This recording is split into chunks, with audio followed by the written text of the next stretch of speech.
Hello and welcome back to Lady Applejack Speaks VA. This is a VA channel here on YouTube that focuses on the Netflix series Stranger Things. And tonight we're going to be doing episode 3 of series 2, Why Can't This Be Love? If you're not familiar with this storyline at all, I do strongly advise you to go back and listen to the previous episodes to get up to speed. But the main summary is that this is a storyline between Eddie Munson and his girlfriend, Lis Hargrove. Lis Hargrove is a female listener, obviously. I gave her the nickname Lis because it just fit really well. I liked it. So, but she is the younger sister, the younger biological sister of Billy Hargrove, and the older stepsister of I almost said Liz, of Max. In this alternate universe, if you will, Max and Susan are still living with the Hargroves. Um, the dates that we're going to be looking at on this episode is going to be Saturday, October 5th, 1985, into Sunday, October 6th, 1985. So we'll be finishing the evening of October 5th and then going into the early afternoon of October 6th. The rating on this is PG-13 for strong language and a trigger warning for physical abuse. So physical abuse is heavily discussed in this script. Listener discretion is advised. And if you feel like you can't get through the entire episode, but you want to at least know what's happening, feel free to go out on my Instagram and DM me. I try to get a hold of all my responses within 24 hours once I receive them. And I will be more than happy to send you kind of a brief summary of what you missed. That way you don't have to worry about being triggered. This particular episode is going to be focusing on two different narratives. So first half is going to be Liz, and you're going to hear things on her perspective. And then the second will be Eddie's. Billy is going to make an appearance, and so is Neil and Susan Hargrove. With that being said, the title for episode 3 is For Whom the Bell Tolls, and we will just jump right into it.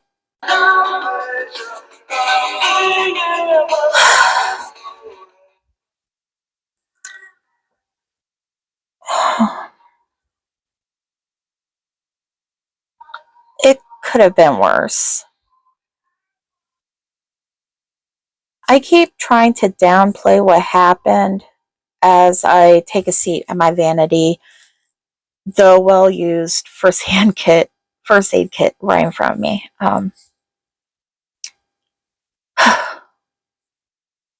I am looking in the kit right now, and I could really use a restock of just about everything.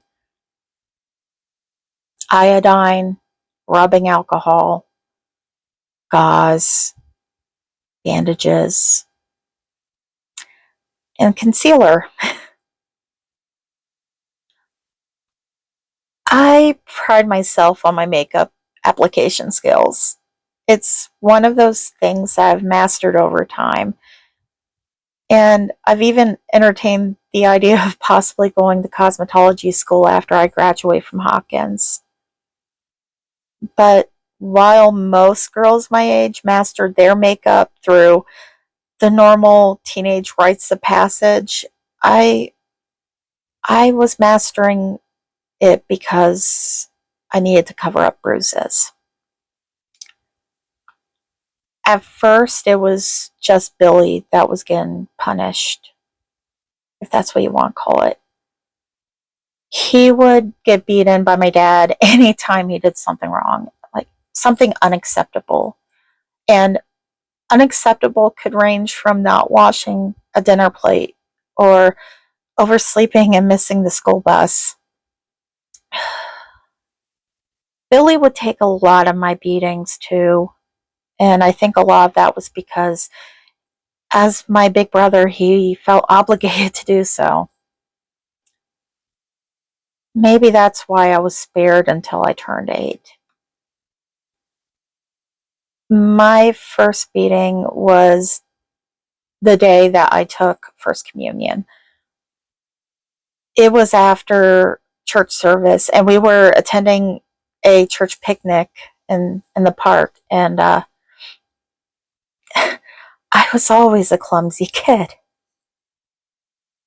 I accidentally spilled some raspberry lemonade down the front of my communion dress.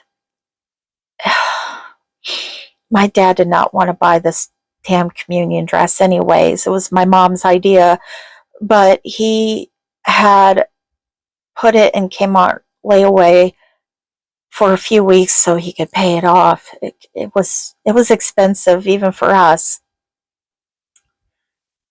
My dad was so furious when he saw what I did, and he forced me, my mom, and my brother into our station wagon, drove us home, and made me go down in the basement to bend over his workbench stool. I can still smell the leather and hear the clap of the folded belt as he cracked it twice in his hands before he took it to me. I don't remember how many strikes I got. I had lost track after 15.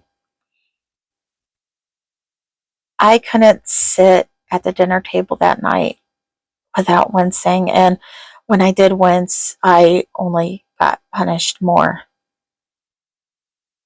I remember going to bed in so much pain and crying myself to sleep, and the next day I woke up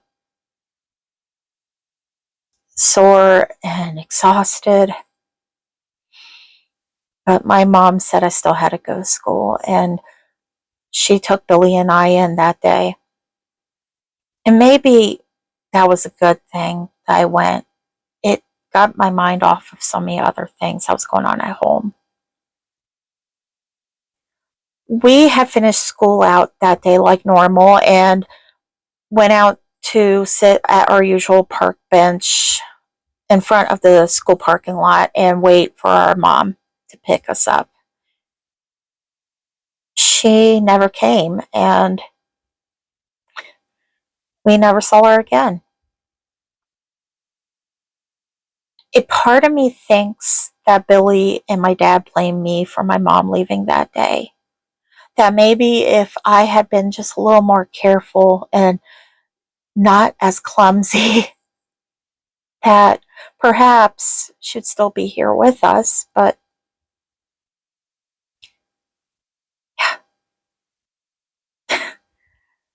maybe a little part of me thinks it's my fault too.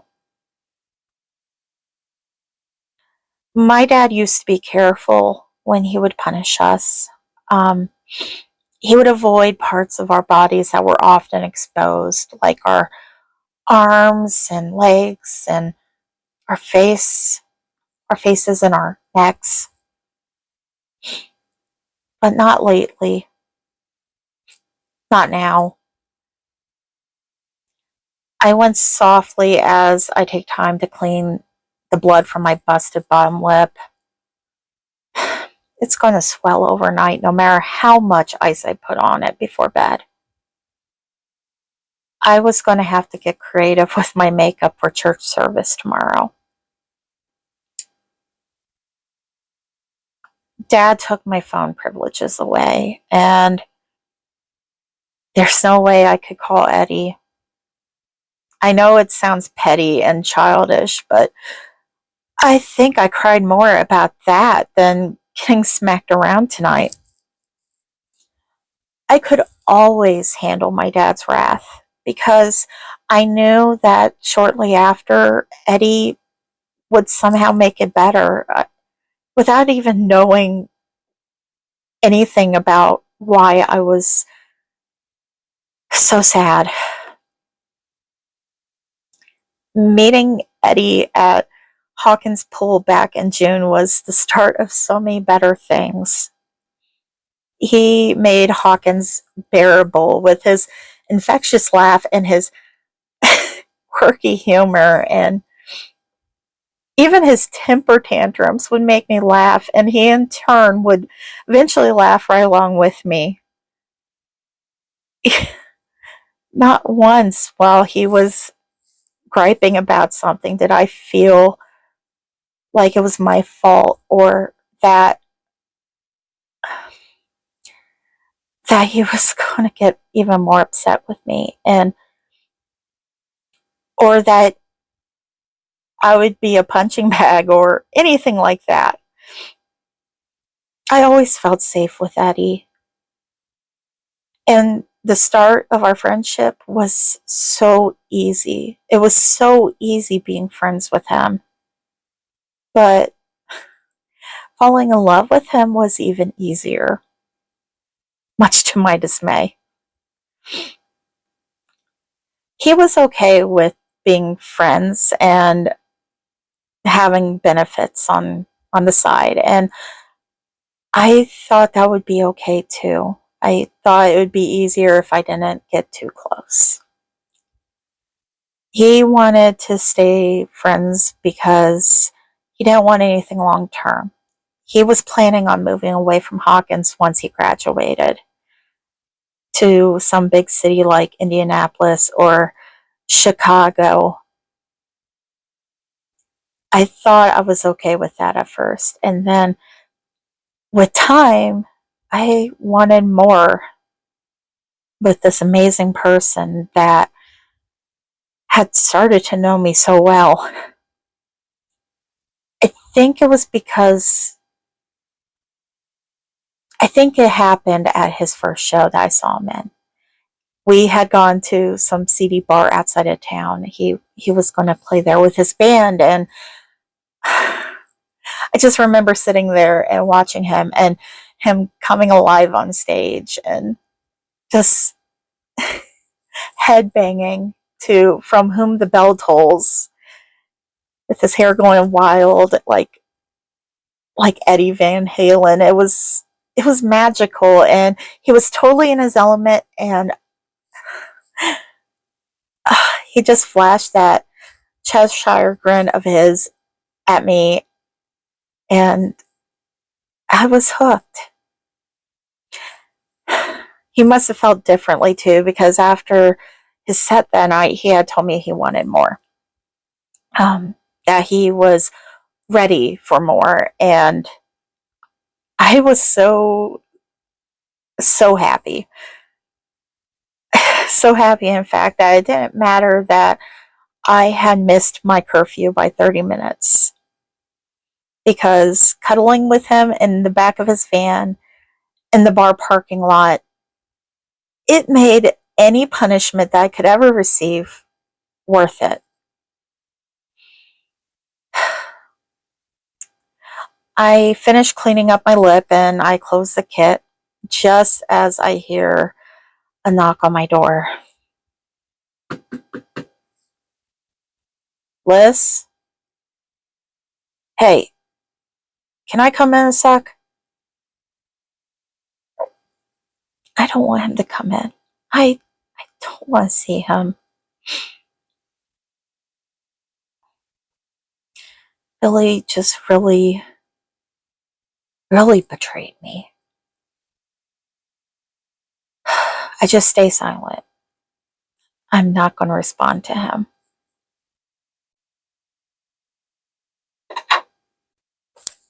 Hey,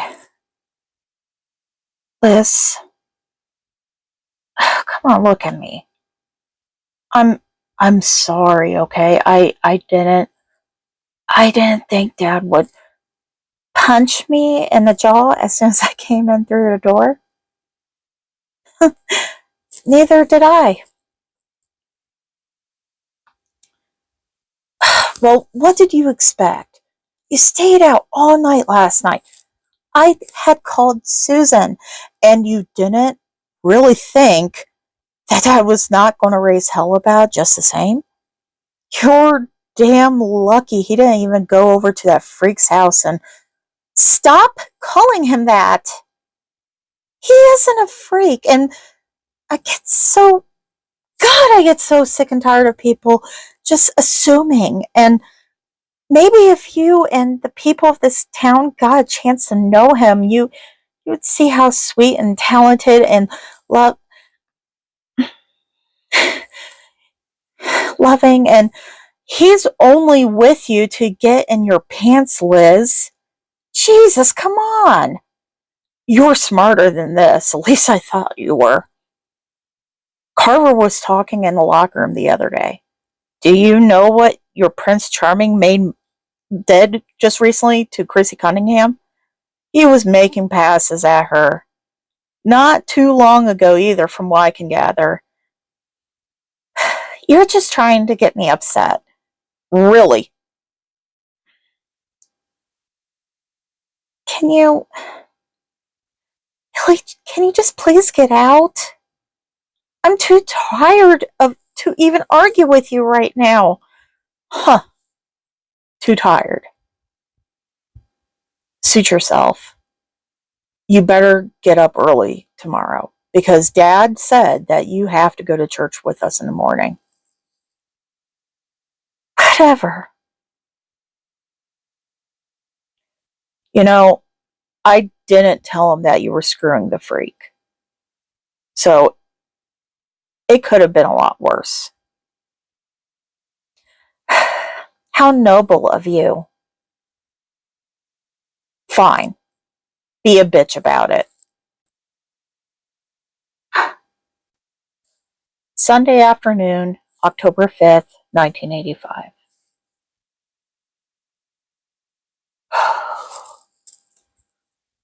Another first to add to the list. Eddie Munson did not, under no circumstances, go to church. Well, a church parking lot. It still counts, right? But, yep, here I am. Liz never called me last night, and that uneasy feeling, it never went away. I was up tossing and turning most of the night. And I didn't want to get her in trouble by calling the house. I don't know much about Neil Hargrove, just what Hawkins' rumor mill could circulate.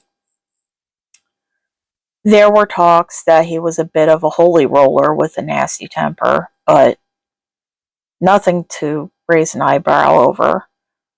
I mean, most dads are kind of assholes anyway. At least that's my perception. I mean, all my old man ever did was teach me how to hotwire cars and to ghost at the earliest convenience. Liz didn't volunteer any information beside the average teenage plights. Nothing more. Nothing that led me to suspect anything too out of line. I am leaning on the passenger side of my van and just finishing off this cigarette just as the Sacred Heart Church doors open. Swarms of the saved come flowing down the steps like Moses when the sea parts, and about eighth in line is Liz. I don't know if it's just me, but she looks tired from a distance. She's wearing, so out of character for her, a simple blue dress with white polka dots. Clearly, it was a dress that either her dad or her stepmother, Susan, had picked out. It wasn't until she was crossing the street with Susan and her father that she saw me, and then I saw her swollen lip. I feel my stomach lurch slightly, even though I don't know how she got it yet. Hi, Mr. and Mrs. Hargrove. Liz. I was in town running some errands, and I thought I'd stop by here to say hello to Liz and maybe, if it's okay with you, see if I could steal her away for lunch and a trip to Starcourt. Oh, I didn't realize she was grounded. To my surprise, Susan comes to my rescue. Neil, why don't we just cut Liz a little bit of slack? She woke up early to help with the Sunday school kids today, and homecoming is this weekend. I'm sure Liz needs a few things for that. You know, she's on the homecoming court after all, and she's trying to fit in. Fine. I want you home by 6, though. Not a minute past that. Thank you, Mr. Hargrove. I will be sure to get her home in time. Liz, before you go, here is some money, okay? Make sure you get everything you need, okay? All right. I'll see you home for supper. Neil? I wait for them to leave us in our own private orbit. Liz's eyes are downcast until I reach over and lift her face with my fingertips under her chin. I frown as I see the small cut underneath the rosy pink lipstick that she had chose to wear to church that day. She looks skittish and hesitant. Not my Liz that I had to myself yesterday. Hey, what happened to you last night? You were supposed to call me. Oh, yeah, you were grounded. Yeah, my bad. And your lip? Care to tell me what happened there? You tripped this morning, and it caught the edge of your coffee table. Ouch. You sure about that? Okay. Well, I don't want to argue with you, baby. How about we go get some lunch? I wasn't lying about getting you lunch. Where would you like to go? You just want like burgers and shakes? Okay. We could definitely do that. Let me go ahead and get the door for you. We could grab something at the diner and eat by the lake. Does that sound good? All right. Perfect. Come here.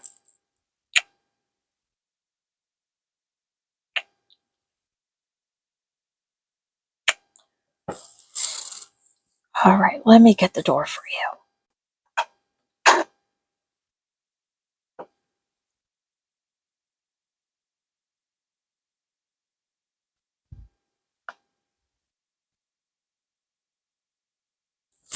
Okay, and that is the end of episode 3 for series 2.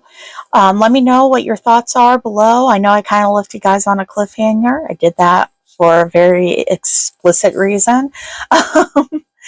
Actually, I didn't. I just kind of stopped the script there because I thought it would be a good opener for episode 4. So, okay, but yeah, if you like this, please leave your thumbs up, and if you have any comments or suggestions for either future episodes or just feedback in general, leave that down below the description box inside the comments section. And if you just kind of stumbled upon here and you like what you hear but you're not subscribed, please consider subscribing and yeah, join our fam here. This is another episode ending, so I will leave it at that. Thank you so much for listening, and have a great evening. Bye.